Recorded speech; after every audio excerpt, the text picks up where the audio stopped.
The Arctic blast looming, you want to make sure that your pipes, your pets, your plants, and people, they're all taken care of. Here to talk more about what you need to do exactly is Chris Chamrad. He's a master plumber over at Jon Wayne Service Company.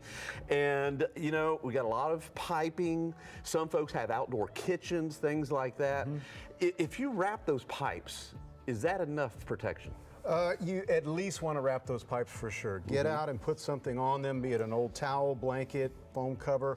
But let's face it, if it gets down in the low teens, single digits, sometimes that's just not enough. You know, I'm going to be honest, I'm going to talk about something that happened to me. I thought that I had taken care of all my pipes, put the covers on the outsides, everything, but I have an outdoor kitchen, and there was a copper pipe that I didn't know, and sure enough, that thing busted, and that is no fun. No, it's not. So try to remember that if you've got things outdoors and all that, you want to make sure they're covered and running as well as the faucets and pipes inside the house. And especially if you've got a pier and beam house too, right? Absolutely. If you know the wind, if you can kind of stop the wind from blowing underneath there, covering those vents and all that, but running the water inside your home is going to be your best defense. That's the best. Okay. Well, which ones do you drip? Well, I would recommend doing at least one faucet or fixture per bathroom group. Okay. So if you got a bathtub, toilet, sink, let's run at least the bathtub. Kitchen sink, we want to run that. And we want to make sure that we run both hot and cold water.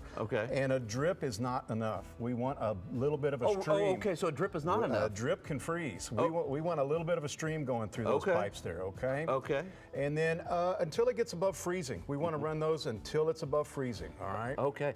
What else can we do, Chris, to prepare for this colder? Because this is going to be a long duration event, it looks like. I think it's going to start early Sunday morning, and we may get above freezing a little bit, but we won't get entirely above freezing and stay there until Wednesday, I think. That's the reality of it. And Paul, the message is the same as it's always been. We need to drip those faucets inside the home. We need to wrap those pipes on the outside of the home. We need to open up cabinet doors so the ambient air from the room can get inside there. We want to make sure that our furnace is working. That sort of thing. But most importantly... Oh, this is a bad time for heating to go out, that's for sure. Your pipes are good, but you're freezing. Know how to turn off your water. If you don't know, call Jon Wayne, find out from some, let's find out how to turn your water off, know how to turn it off, have a defense plan in place in case an emergency strikes. You can cut that down from hours of wait until minutes to mitigate it. You know, in the last cold snap too, one thing that it didn't get me, but it almost did, and I couldn't figure out exactly what happened, but I have one bathroom and it stopped operating, so I knew that it was freezing up, but I couldn't figure out why. And I heard you earlier talking about a water softener. And that bathroom is really close to that water softener. The water softener is in the garage. So should you turn off the water to the water softener? What we want to do really and truly, moving water is very difficult to freeze. So if we can move water through the home, hot and cold, we're gonna prevent pipes from freezing. That's also gonna prevent your water softener from freezing.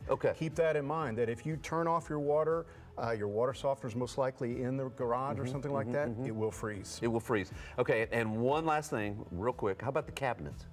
Open up the doors. Open up the doors. Simple. Open up the doors. Pull stuff out. If it's packed up full of stuff, pull it out. Let's let that ambient room air get in there, especially those that are on the north side. Make sure that those get, because even running the faucets, if we're on the north side, it could still freeze with the wind and all that. Exactly right. And so the folks at home, this is going to be the extra credit. Why the north side? Well, that's where the wind's coming out of the north. Absolutely right. All right. Well, Chris, I really enjoyed it. You know, thank you. And you gave some great information there. Yes, we've got to stop meeting like this, Paul. This is the only time we meet, basically, right? These freezes, but the message is still the same, folks. Run that water and know how to turn it off. Well, Chris, you helped some people today. Thanks a bunch. I hope so. Thank you, Paul. All right, and Roma.